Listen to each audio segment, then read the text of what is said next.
Good day po mga bayang karirista. December 14, 2025, Sunday at PJCI with Piltobo Grand Championship Day, Pilracom PCSO Presidential Gold Cup at 2025 Pilracom Anniversary Race at sa mga tumatayan ng winner take all dyan na may guaranteed gross prize daw na 8 million sa per set ng winner take all at sa second set naman ng winner take all may guaranteed na 4 million sale kaya maganda to. Kaya good luck po sa atin mga bayang karerista.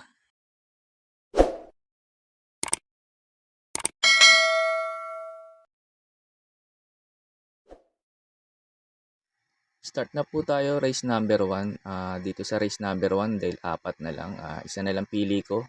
Kayo na lang pong bahala magdagdag kung ano pa yung mga kursonada nyo rito.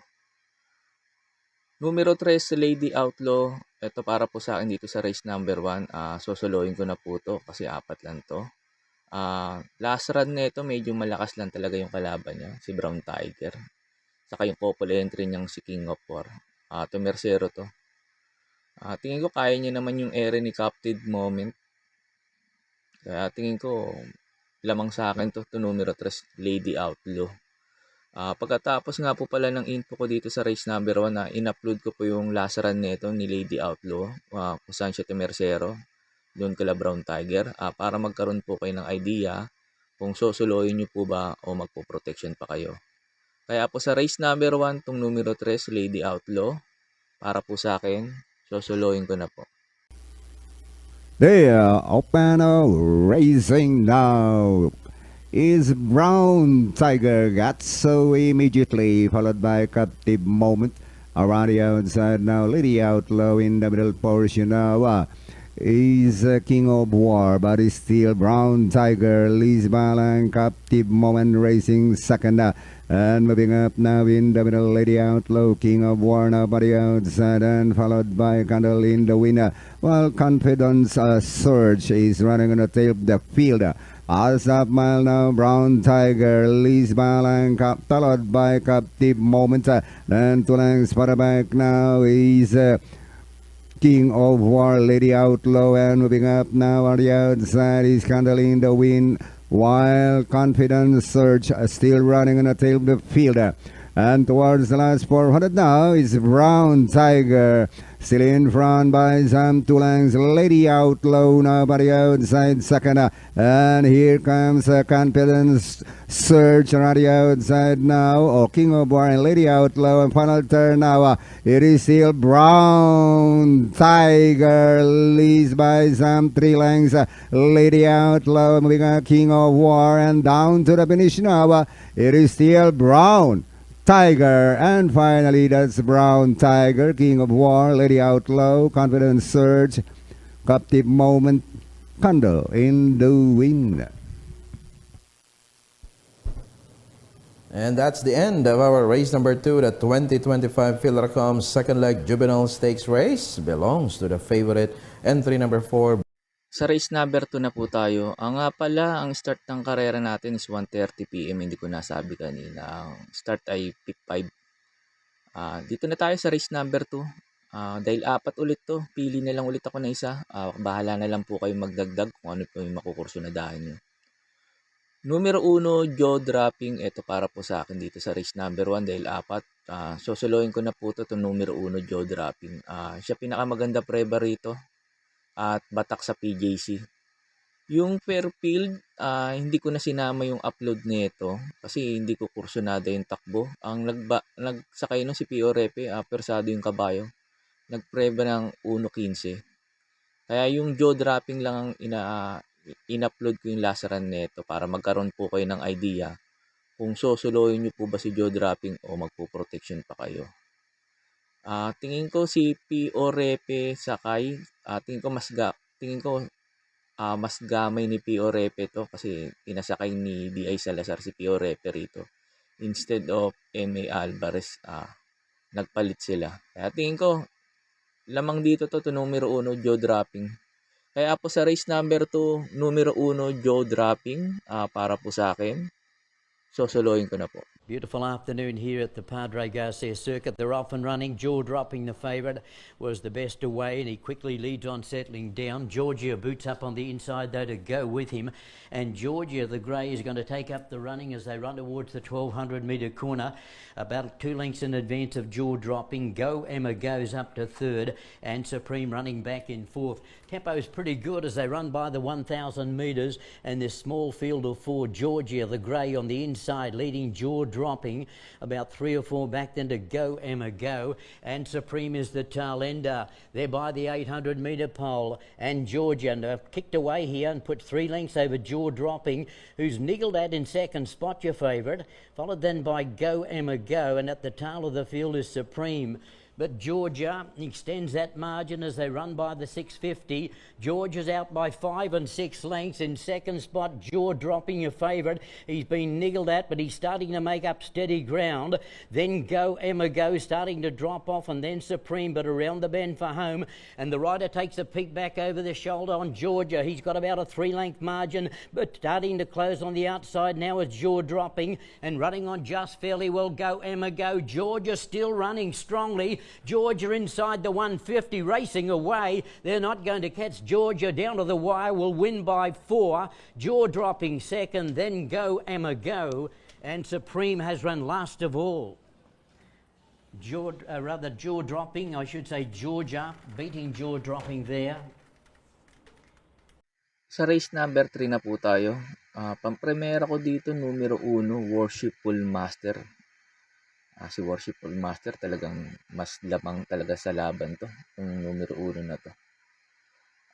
Cambio Hinete, MM Gonzales to JT Sarati, tingin ko maganda itatakbo ngayon nito ni Worshipful Master, lalo't maganda position niya nasa numero 1. Kahit nandito si Hiso Pine, tingin ko hindi mauuna rito kay Worshipful Master yun, lalo na Sarati sa kay magaling magpasalida to. Kaya tingin ko lamang po dito to. Sa mga nagtitipid nga po, baka pwedeng soloin to, yung numero 1, Worshipful Master.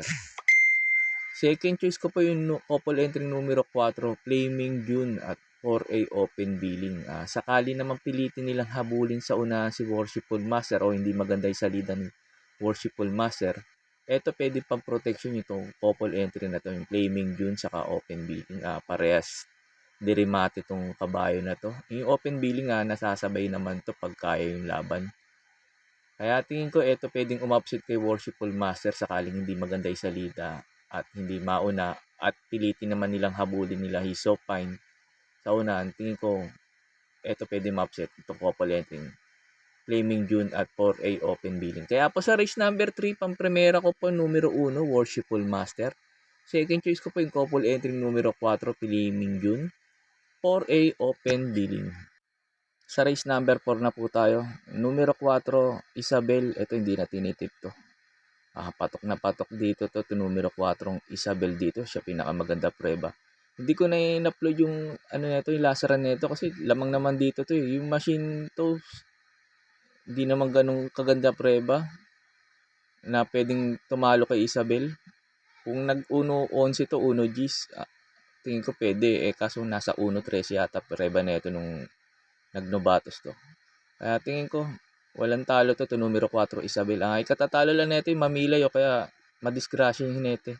Pero wag naman sana, pero lamang na lamang po dito to. Kaya sa race number 4, numero 4, Isabel, para po sa akin, susuluhin ko na po. Sa race number 5 na po tayo. Dito sa race number 5, bahala na lang po kayo magdagdag kung ano po yung mga makukursunadahin nyo. Kaya kayo na lang po bahala. Numero 3, Bea Bell. Ito para po sa akin dito sa Presidential Gold Cup. Sosolohin ko na po to. Na-impress talaga ako dito sa last run neto. At kahit galing sa bakasyon na matagal, malayo na nalo. Tingin ko mag-uumento pa to kasi second official run niya sa PJC. Kumpara kala Don Julio, Jungkook na hindi pa nakakapag-tune up ng talagang laban. Pero nagbabarrier na to sila Don Julio at Jungkook dito. Pero iba pa rin yung lumabang ka ng stake race. Ako magpo-protection kayo kay Don Julio at Jungkook na rin, tingin ko pwedeng tumalo dito kay Bea Bell. Si Jungkook kasi Don Julio 56 kumpara kay Beabel na 54 at tingin ko isa pa 'to magiging factor bakit magiging lamang si Beabel dito. Basta maganda lang isalida ni Beabel, tingin ko lamang na lamang po dito sa Gold Cup na 'to. Kaya po sa race number 5 tong numero 3 Beabel para po sa akin, sosolohin ko na po. Sa race number 6 na po tayo. Pili ko dito yung mga batak sa barrier sa PJC. Numero 5, Bino Barbarino. Eto, tingin ko mag-uumendo tong kabayo na to. Pinasakay kay Sarate. Alam naman natin si Sarate, pag magaling na kabayo, talagang nag-uumento pa. Kaya tingin ko lamang po dito to numero 5, Bino Barbarino. Second choice ko po yung numero 2, Road Runner. Si Road Runner naman, laging kalaban ni Bino Barbarino sa barrier to. Tapos, kay Castro pa, alam niyo naman si Sir Castro, mga kabayo niya nasa PJC. Kaya tingin ko may panalo rin to dito, to numero 2, Road Runner. Third choice ko po yung numero 6, Resonant. Ito naman si Resonant, baka magamay ni JT Pabilik. Tingin ko pwedeng umupset dun sa dalawa to. Ito numero 6, Resonant. Kaya po sa race number 6, pampermera ko po numero 5, Bino Barbarino. Second choice ko po yung numero 2, Road Runner. Third choice ko po yung numero 6, Resonant. Sa race number 7 na po tayo. Pampremera ko dito yung mababa na sa laban, numero 6, Viva de Oro. Si Viva de Oro, baka mag-umento to kasi second official run niya ngayon dito sa PJC. At baka maganda isalida at makasabay kagad kala Speed Dancer. Tingin ko malaki chance na ito manalo ngayon dito. Itong numero 6, Viva de Oro. Second choice ko po yung numero 7, Freedom Lover. Freedom Lover naman, cambio hinete. J.A. Gusi na ngayon, tapos maganda position niya. Nasa labas. Tingin ko malaki rin chance na ito manalo dito. Itong numero 7, Freedom Lover. Third choice ko po yung numero 4, couple entry Asintado sa official seal. Maganda rin tinakbo na ito last run sa PJC, kaya tingin ko may panalo rin to dito. Bahala na lang kayo magdagdag dito sa race number 7 kasi medyo magulo tong race na to, halos lahat to. May panalo pang all nga to. Kaya po sa race number 7, pampremera ko numero 6, Viva de Oro. Second choice ko po yung numero 7, Freedom Lover. Third choice ko po yung couple entry numero 4, Asintado, 4A Official Seal. Sa race number 8 na po tayo. Dito sa race number 8, may nakikita akong mabilis na pwede talaga maghabulan talaga sa unahan. Dito si Spreewell, Most Wonderful. Si Winner Parade may bilis din to. Saka si Spolarium. Kaya tingin ko, papabor dito sa numero 4, Catral. Kaya susuluhin ko na po to. Last run nito, ganda ng tinakbo nito. Di sunod at di rimating kabayo. Tingin ko mag-uumento pa to. Lalo na't may mga mabibilis. Kaya papabor dito sa numero 4, Catral. Kaya po sa race number 8, itong numero 4, Catral, para po sa akin, susuluhin ko na po. Sa race number 9 na po tayo, para tingan ng first winner take all. Dito napakagulo tong race na to. Alis lahat to, may mga panalo. Bahala na lang po kayo magdagdag dito pag may puhunan pa kayo. Pampremera ko dito, numero 2, Die Will Be Done. Ito si Die Will Be Done na maganda tinakbo din ito kala Doña Chichay. Yung last run nito, tingin ko malaki rin panalo dito nito. Ito numero 2, Die Will Be Done. Second choice ko po yung couple entry numero 1, Pendant sa Guest of Honor. Tapos pang tersero ko yung numero 13, Lightning Bolt. Tingin ko ito pwedeng may mga malaking chance ang manalo dito. Pero magulo to. Kayo na lang po magdagdag.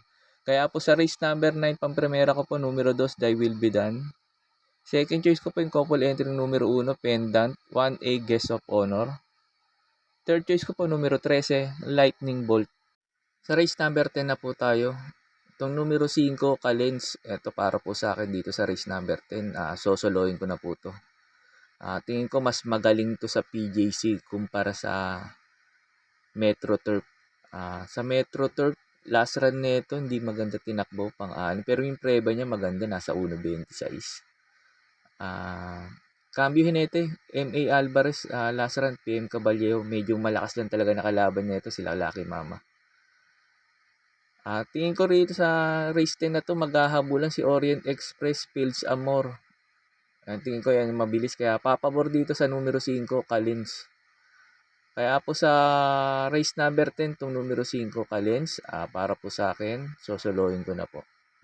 Sa race number 11 na po tayo, numero 3, Midnight Bell. Ito, panolo ulit. Tingin ko lamang na lamang dito itong kabayo na to. Lalo't konti entry. Problema lang dito, salida. Pero tingin ko lamang pa rin dito kahit hindi maganda yung salida nito ni Midnight Bell. Kaya po sa race number 3, itong numero 3, Midnight Bell, ito para po sa akin, panolo ulit.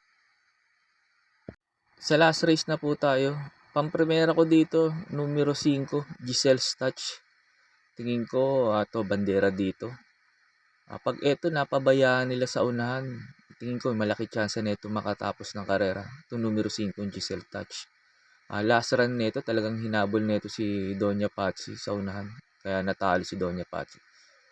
Pero tingin ko rito, parang walang gaano mabilis eh. Kasi tingin ko napakabilis tong kabayo na to, itong Giselle's Touch. Tapos cambio inete, Opie Cortez. Tingin ko malaki chance na ito manalo ngayon dito. Itong numero 5, Giselle's Touch. Second choice ko po yung numero 4, Summer Rule. Summer Rule, gandang tinakbo sa Metro Turf. Yun nga lang, baka manibago rito sa PJC. Kaya ginawa ko lang second choice. Third choice ko po yung sakay ni Sarati, numero 8, Guerrero Warrior. Tingin ko ito pwedeng humabol kay Giselle's Touch. Yun nga lang, baka manibago si Kabayo. Kasi ngayon lang tatakbo to si Guerrero Warrior dito sa PJC. Kaya ginawa ko lang third choice. Kung may puhunan pa kayo, pwede nyo sama yung numero 7, Graceful Gift. Ito, mababa na rin sa labang kasi yun. Kaya po sa race number 12, pampremera ko po numero 5, Giselle's Touch. Second choice ko po numero 4, Summer Rule. Third choice ko po yung numero 8, Guerrero Warrior. Yun lang po, and good luck and happy racing po mga bayang karirista. Pagkatapos nito yung mga pa-shoutout nyo po. Shoutout po sa inyo, Sir John Dewick, at maraming salamat po sa pag-subscribe nyo po sa YouTube channel ko. Sir John Dewick, shoutout po sa iyo at maraming salamat po. May pa-shoutout po si Sir Franz Drilon. Pinapa-shoutout niya ang Buhay Street Santa Mesa kay Boss Francis Drilon. Shoutout po sa inyo, Sir Francis Drilon at Franz Drilon. Shoutout po sa inyong dalawa at maraming salamat po. May pa-shoutout po si Sir Ramon Carpio. Pinapa-shoutout lagi niya yung kumpare niyang si Tirso SPL. Sir Tirso SPL at Sir Ramon Carpio, maraming salamat po sa inyo at good luck po. Shoutout po kay Lindsay Aubrey Valerio. Shoutout po sa inyo, Lindsay Aubrey Valerio. At maraming salamat po. May pa-shoutout po si Sir Manuel Tandes. Pinapa-shoutout niya lagi niya yung pinsan niyang si Boyet Flores. Sir Boyet Flores at Sir Manuel Tandes, maraming salamat po sa inyong dalawa at shoutout po sa inyo.